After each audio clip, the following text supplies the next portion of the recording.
la expansión del narco en Guatemala. Hemos hablado de esto con Julio Talamonti por mucho tiempo, pero ahora de nuevo viene sobre el tapete este tema. Talamonti, buenas tardes, bienvenido a TV23. Andri, es un verdadero honor poder saludarte a ti, pero por supuesto que un gran honor saludarlo a usted. A ver, el narcotráfico ya es un fenómeno criminal que por muchos años, yo le diría décadas, al menos 2, se ha ido fomentando, se ha ido potenciando y consolidando en nuestro territorio. De hecho, lo hemos dejado pasar para que se convierta hoy por hoy en el fenómeno criminal de mayor impacto, solo seguido por las extorsiones. ¿Por qué te digo de mayor impacto? Porque el impacto es económico y no se puede detener, ¿verdad? Es una cosa tremenda. La mayoría de extraditables a los Estados Unidos son personas que están vinculadas al narcotráfico. Sí. Entonces, si no es que el 100%, un 99%. Talamonti, Sí, ¿hasta dónde llegan los tentáculos del narcotráfico con todo esto? Bueno, esto es bien importante, Andri. Fíjate una situación.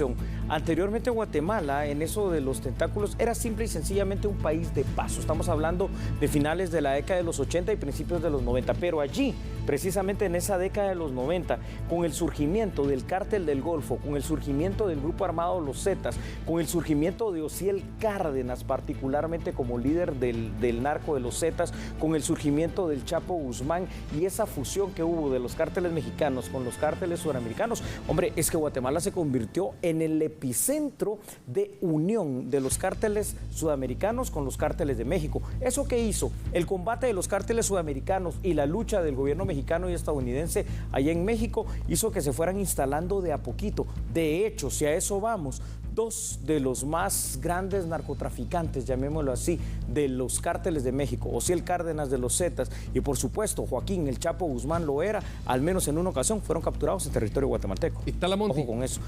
Bueno, y el Cachetes, ¿no? Y el Cachetes. El Cachetes sí, también. El número 2 de Los Zetas, así es. Talamonti, todo en seguridad tiene un patrón que a veces se pierde, pero en la mayoría de casos se cumple. ¿Cuál es el patrón bajo el cual opera el narcotráfico en nuestro país? Sí, el narcotráfico mantiene el patrón sobre todo de los cárteles de México. Son territoriales. Fíjate que cuando vamos a estudiar estadísticas... Del sur, no colombianos ni nada de esto. No. O sea, del sur tenemos que recordar algo bien claro, Andy. Del sur llega la mayoría de la droga, llamémosle así, no sintética, natural, que natural tiene poco, ¿verdad?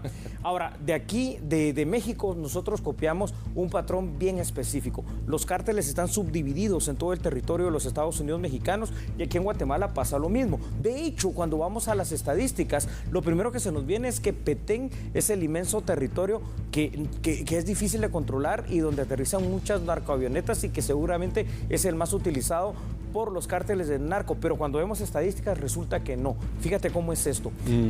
La ruta más utilizada por los narcos mexicanos aquí en Guatemala es la de la costa sur, particularmente con un epicentro en Retaluleu. Y el lugar como departamento donde se hace la mayor cantidad de incautaciones, al menos de hace 5 o 6 años atrás, resulta ser el departamento de Escuintla, lo cual confirma esa ruta. Entonces, vemos una segmentación territorial. En Estados Unidos para entrar por el lado de California, podríamos decirlo de alguna manera. ¿Por qué? Porque el lado de Izabal sería para entrar por la Florida, pero creo que es más conveniente para el narcotráfico muchísimo de más. De Tijuana, ¿no? Totalmente, porque la frontera termina siendo también más grande, termina siendo más porosa. Y fíjate, Andri, ahí en esa frontera del lado de California como tal, como estado, pueden entrar por mar, pueden entrar por aire, pueden entrar por tierra. Mientras que si nos vamos a la Florida ya termina siendo un poquito más difícil en ese sentido. Ahora, aquí también hay una cuestión que juega lo geopolítico y geoestratégico. Es que el mayor mercado del narco en el mundo se llama Estados Unidos. Si 27 millones de personas, por lo menos, si no es que más, el día de hoy consumieron alguna droga en aquel país, es que Guatemala se convierte realmente en el punto de conexión. El proveedor más grande. ¿No? Talamonti, así es. Por ejemplo, Holanda, uno de los países europeos que viene a mi mente, probablemente hay más, pero Holanda viene a mi mente que se permite consumir. Lo legalizó. ¿No? Que se permite consumir en los parques y todo, droga, sí, ¿no? Y que te permite cargar para el consumo. Sí. Ahora, ¿quién distribuye la droga hasta allá, hasta Europa, hasta el viejo continente? Y también lo que es Corea del Sur y todo esto, ¿no? ¿También será que va de parte nuestra? Sí, la mayor cantidad de este tipo de droga, cocaína, marihuana y también las drogas sintéticas, hay que decirlos.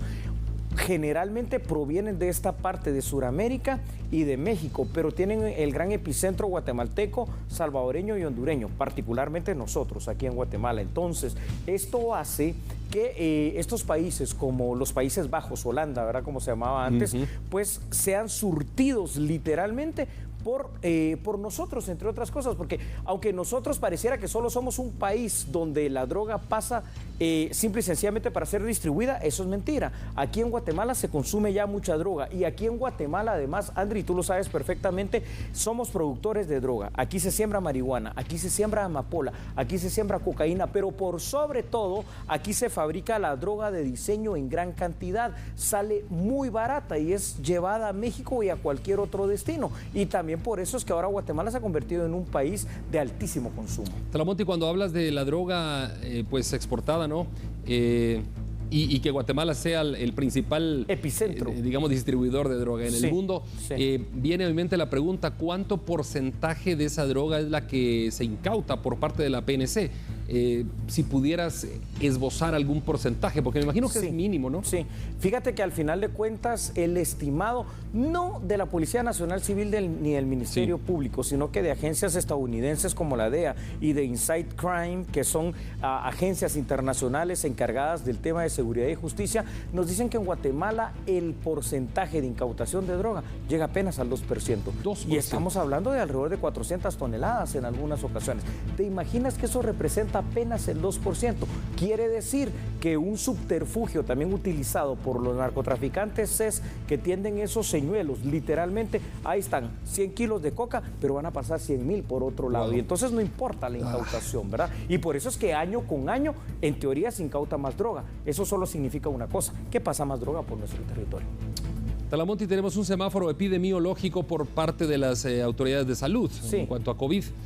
No, podríamos hacer un mapeo de Guatemala, digamos, ¿podrías tú hacernos este mapeo de cuáles son los departamentos que más utilizan? Ya nos has dicho, ¿no? Escuintla y Retaluleu, pero a nivel de mapa, con mucho gusto. ¿Cuáles serían los departamentos por donde la droga está circulando? Sí, claro que sí. Como hay distintos cárteles, ¿verdad? De Sudamérica y de México, sobre todo, que tienen impacto acá. Ya dijimos, Retaluleu y Escuintla, las grandes conexiones de la ruta de la costa sur. Está también definitivamente el departamento de Guatemala. Está, entre otros, el departamento de Izabal en su totalidad de extensión.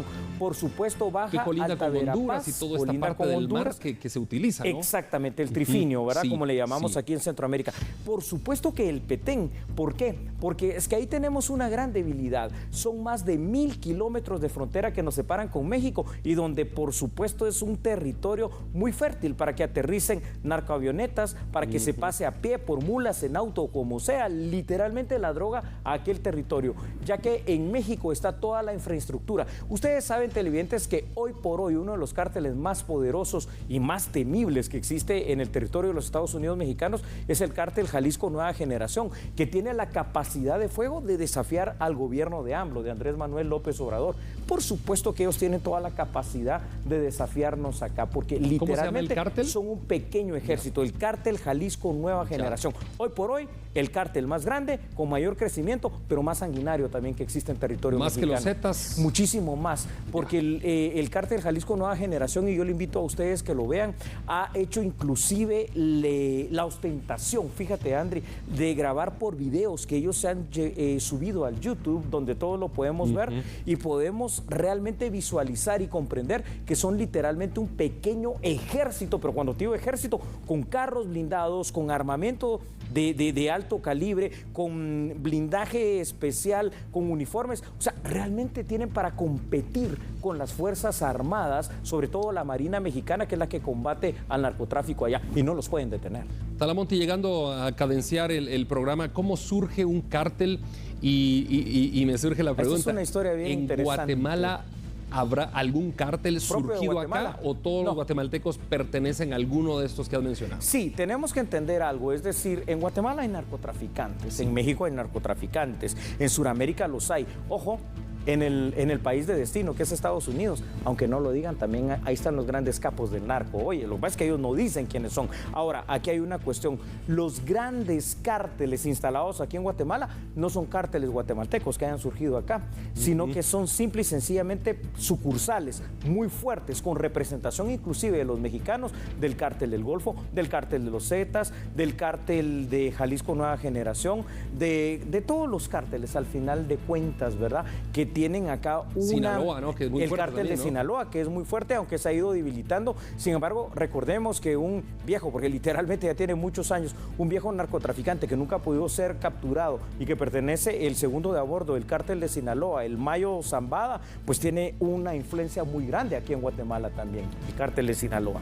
Pero van surgiendo como grupo de distribuidores cuando fallecen los cabecillas, más o menos se van como dividiendo y surge otro cártel por ahí, ¿no es cierto? Mira, esto va funcionando al final de cuentas de una manera perfecta como en las pandillas. Cuando en las pandillas un homie, es decir, un líder, es capturado, está toda la estructura perfectamente también estructurada para poder seguir funcionando y simple y sencillamente suplirlo. Ese es el caso de lo que pasa ahora con el cártel, por ejemplo, Jalisco de Sinaloa. Nueva Generación me llama la atención, ¿no? Que no es muy sonado, no era muy sonado, pero ahora tú lo estás hoy por hoy elevando a un nivel superior. Ustedes presten la atención al cártel Jalisco Nueva Generación, el cártel más fuerte, más despiadado y que realmente está tomando el mayor control del territorio de los Estados Unidos mexicanos y de Guatemala. Recordemos entonces ya para, como tú dices, ir cadenciando con esa expresión tan tuya, que Guatemala es el epicentro de conexión y que aquí están ellos debidamente representados. Necesitamos combatirlos, pero realmente con lo que tenemos,